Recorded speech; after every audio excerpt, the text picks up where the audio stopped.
leaders asking for peace.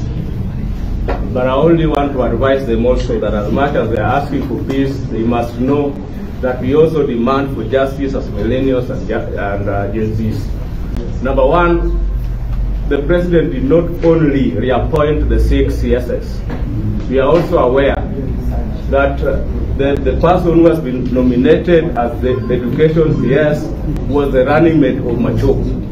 You can't fire Machogu and bring his deputy. That's impunity.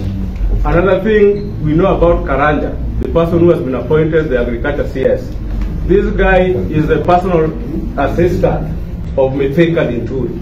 So it's kind of they're bringing Mithika Linturi and Machogu in disguise. And we are telling the president this.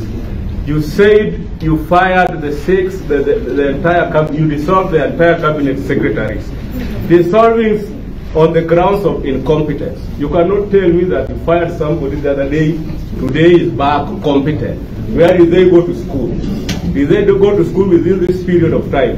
So we are still insisting, as much as we are calling for peace, we want the president to listen to us. It is very important to listen to Kenyans, and it is also very important to listen to Kenyan youth. Thank you. Thank you.